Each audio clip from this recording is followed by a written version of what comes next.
All right, Ultra Noops Nation, my name is Reed Nelson. This is Izzy Alkafas, Week 7, This Week in Rec. A lot to talk about. Game of the season tonight? Depends on how you want to look at it. It's got to be. That's good. That's good. Warriors blow a 25-plus point lead against the Bulls on the UH Rewind. So you'll be able to watch the full highlights. Towards the end of the game, now we'll get to kind of what led up to this moment, but as the clock expired, Mike Wiskus was fouled by Billy Elwell, or wasn't fouled, if you will. So first off, let's just say this. In a regular situation, 10 minutes left to go in the first half, do you make that call? Regular situation. I don't think you make that call in any situation because it wasn't a foul. See, but you see where I was going with that, right? Yeah. Oh, if it was a foul? Yeah. Hypothetically, let's say he made contact, right? Let's hypothetically, yes. But what you're getting at the end of the game, do you make that call? Probably not. If the game is tied, absolutely not. If they're down one, maybe. But here's the best part about it: he gave him, not only did he call the foul, but he gave him 3 free throws for a 2-point shot.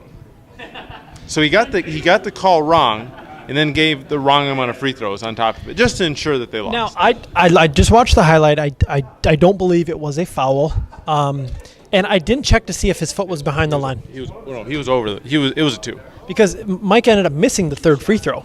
Yeah, not that it mattered at the time. Yeah, and he didn't really give his full effort, but yeah, I mean, it was a 2.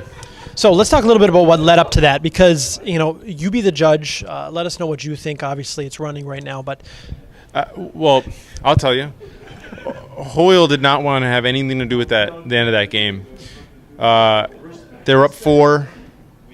He was running down the court and threw a bounce pass, just an unnecessary bounce pass with maybe like 40 seconds left. I'm kind of going off by memory. It might be 4 or 2. They stole it, and I believe they went down and scored. And then they still had the lead, and they were fouling to get them back in the game. And Hoyle didn't want anything to do with the free throws. He kept running away, and then once it became 1-1, I think they wanted to get him the ball. He gets the ball, and you just knew he wasn't going to make the free throw. He was nervous Nelly the whole way. Went up to the free throw line and just donked it off. He didn't want the free throws, and that's kind of he's their best free throw shooter. He's got to want to take those free throws. There was about, I believe, 40 seconds left with that bounce pass steal that you're talking about. Was it Hoyle for sure? Yes, it was Hoyle tried to get it to Devin. Yeah. So there was also 2 lane violations, one on each team, leading up to that at the end. I mean, there was a lot of stuff going on. So I believe they got Gave with the lane violation. He was a shooter. Probably about 2.5 minutes left. And then on the other end, they got Mike Franklin with a lane violation that would have tied the game. And it went in, yeah. And it went in. So they called it off. But yes, Hoyle misses the free throw, as you mentioned. But we got to get back to the shot, because it was so... I was blown away. If you listen to my commentary on the video, I was like, he called it. He called a foul. I can't believe he called the foul. It's up and good. He gets fouled. He got fouled. They called the foul. Called a foul. So I don't know. I mean, don't get me wrong. I watched the entire game from start to finish. I'm not just saying this. The game was called well. It was called well. I'm serious. I'm not just saying that.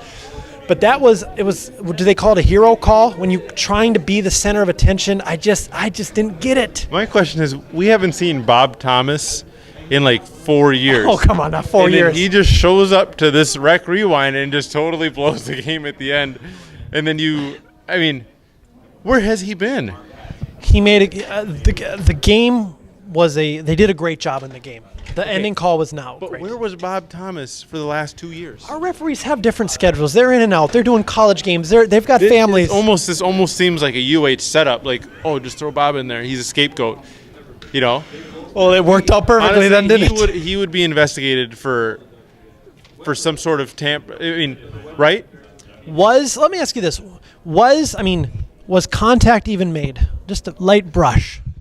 It looked like he ran by his legs, and Wiskus kind of It's almost like Wiskus kind of moved his body, made it look like there was contact. Wiskus didn't get a clean jump up. It didn't look like. Yeah, I mean, Whiskas is old, so everything kind of looks like a foul. He's just kind of gimpy, So even when he goes up for a shot, I think there was an and one in the game where he just went up for a free throw and kind of yelled, and they gave him an and one. Nobody was even close to him.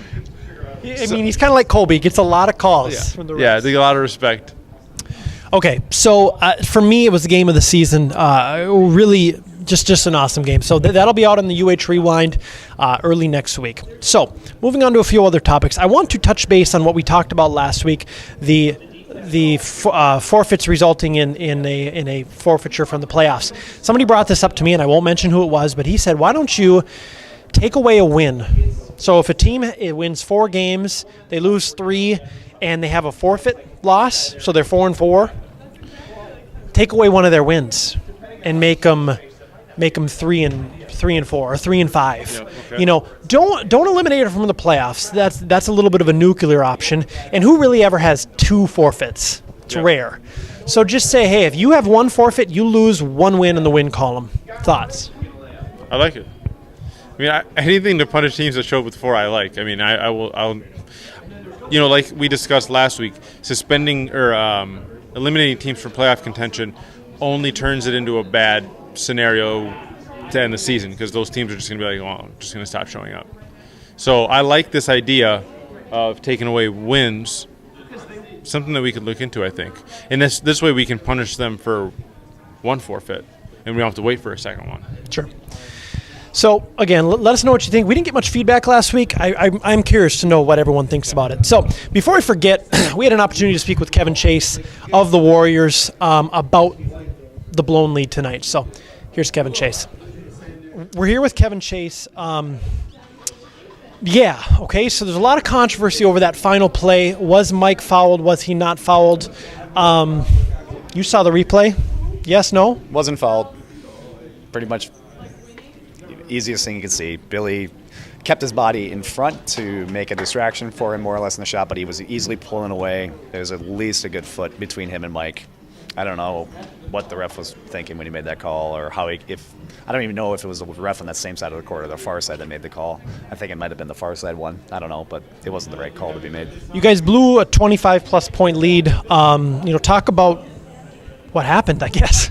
Not playing smart, not taking care of the ball, getting the parts in the game, potentially not trusting each other at times. And what I mean by not trusting, it's not like we dislike people necessarily. It's just we feel like we have to do, in each respective spot, have to do the whole work to make up for mistakes by ourselves.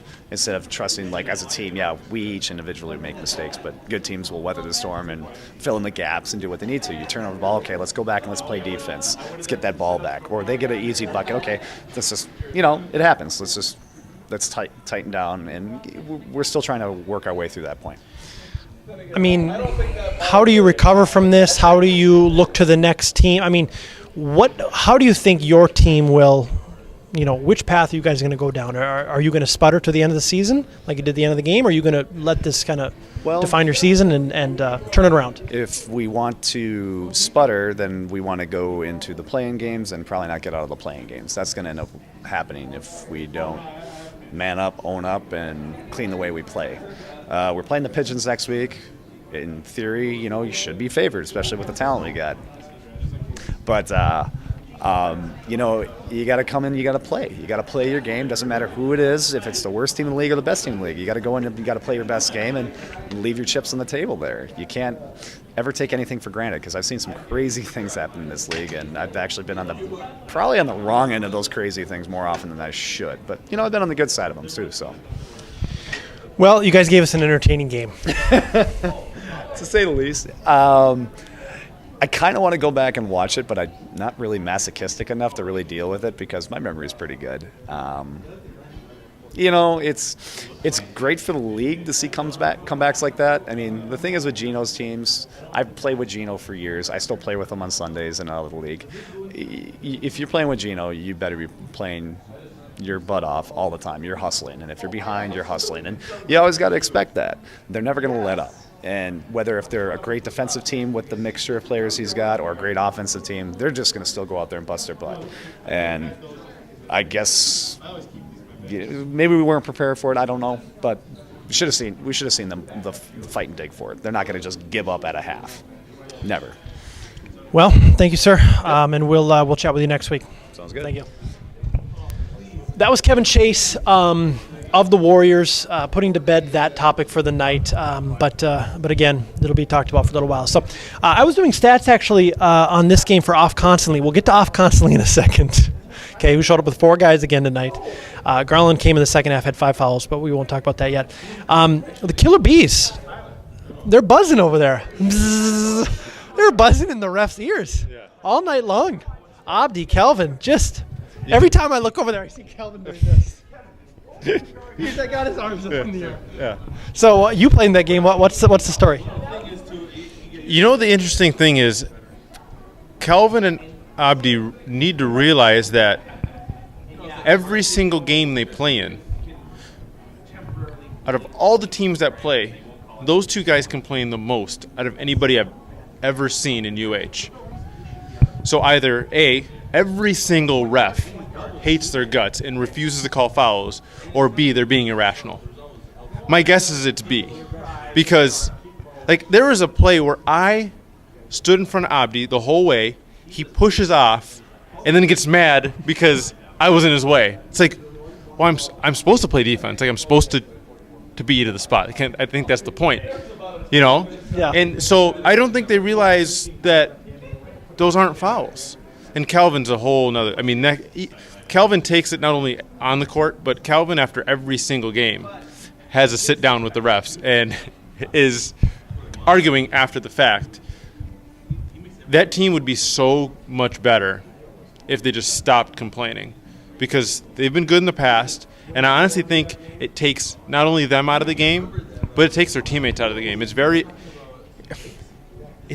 got to be. It's cancerous. It's cancerous to watch your teammates constantly complaining to the refs and then not hustling back on defense and just can't. Abdi's such a great player, and he should stay focused the entire game. And Calvin is he's a very underrated defender. I think he's one of the better perimeter defenders we have in this league. The guy's great at defense, but they're loose cannons. So if those 2 guys can get their act together, the Bees can actually play, and they compete with anybody. They have a good roster. It's just tough to watch. So off constantly shows up with 4 tonight. Garland comes at halftime, but they're jerseys though, so they got new jerseys. They're matching team jerseys, so give them credit for that. Do you think they get around in a circle and wear the jerseys? And I don't get it. I get it that it's supposed to be funny, ha ha ha. But after a while, it's going to get a little old, is it not? What are your thoughts? I don't know how grown men can walk around with hands with lotion, lube. That's lotion, right? Yeah, it's like lube or lotion. It's Pinkett. Somebody went online, designed those jerseys, sent them to somebody. Somebody then mocked them up, sent them back, and then somebody goes, I like it. Approved. And then brings the jerseys back. All right, guys, grab your jerseys. We're going to work. If you haven't seen the jerseys, everybody, those need to go in the hall. We need to take the jerseys and frame one in Fridley eventually. I mean, they're funny. They're funny jerseys, but they're just oh my God, guys, get it together. So going down to Bloomington last night, Gorillas get blasted by the Squires. What is are you guys even trying? And that's a serious question. You're gonna have to ask the rest of the guys, but several people have said how bad we look in terms of effort, and the issue is our best players aren't trying. But you will come playoff season. Honestly, I don't think so. Honestly, don't think so. It's bad.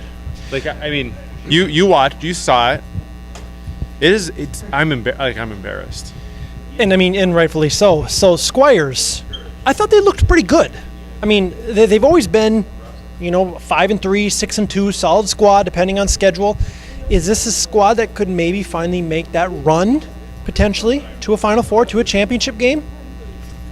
Well, it's the same guys. I mean, they furthest they've made it is Final Four. Yeah, I mean, they can probably. They're good enough to make it, but I just don't think they will. But I like their team. I think they got a good squad. I don't know what's missing from their team exactly, but they just never get over the hump. And it's been 5-6 seasons with a really good squad. I'm a big Jerry Sekanovong fan, and I just like saying the name Sekanovong. So he's looked much better for them this season than he did last season. I'll give him that. And that could put him over the edge. They finally have Colin wasn't a bad player. I liked his game. Jerry's a little bit. I think Jerry's just a little bit better. But Jerry's calves and Kyle Ratty's calves are very similar. We should have a little picture, left and right, like whose calves are who. A calf off? A calf off, because they both have very large calves. Yeah, no, Jerry's got abnormally large calves, and he doesn't jump very high with those. I don't know what's in those. You think he just pumps them up before Calf the game? Implants, maybe? He just pumps them up just to look like it? Yeah. We haven't spoken about the Rebels in a while, or the Blue Chips. Rebels defeat Blue Chips yesterday. I didn't see most of the game. What are your thoughts on that game? It's surprising that the Blue Chips didn't win because Ferber and Jansen were gone. Yeah, they only had 5, and Apple. And Apple. So I thought they had 6, no? They had 5? They had Iron 5. I mean, they went, yeah, you're right. They went Iron 5. So no Apple, no Ferber, no Jansen, and the Blue Chips squander a lead. I'm surprised. I thought the Blue Chips definitely had the advantage there. It's good to see Billy back this week for both teams. Played a great game. First half, he was on fire. Yep. Warriors, and then pretty much everybody stopped being on fire in the second half for the Warriors. So. Yeah, I mean, good to see him back. I think he got some extra minutes this week, which I think he played the entire game. Did he? I think so. Good. Maybe I sat think on a couple on minutes. The bench a few minutes. Yeah, but other than that, I think the week kind of went outside of the Blue Chips losing to the Rebels, which surprised me, and outside of the girls getting spanked, which doesn't surprise me anymore. And off constantly's jerseys. Nothing else is really surprising this week. Oh, the Cudas. Cudas got a win, the second win, right? Players Club. And oh my God, the Players Club. Holy cow. I don't get what's wrong with them. That is, have you watched them play this season? Well, I mean, we played against them one game. They have talent. Their entire squad, they have talent. Yeah. It's not mixing well, or it just starts on the defensive end, I think, with them, and it's just not translating. Yeah, I don't think they have a defensive end. It starts on the defensive end. I don't think they have a defensive end. I think it's just 5 guys running back, watching a shot go up, and then grabbing the ball and just running down, just jacking up the first shot they get. They should be much better. No, absolutely. Much better. And they've been better in the past, and it's not like they've changed their team. Yeah. This is bad. I mean, next week we'll kind of chat about who's going to miss the playoffs. Players Club, I think, with only 1 win, they'll be out. I think they just have 1 win. 1 win? They beat the Squids. I'd have to look. I'm sorry. That's not enough to get in. I can't. I'd have to look. I think they have 1 other decent win. The Squids put up 60 points tonight.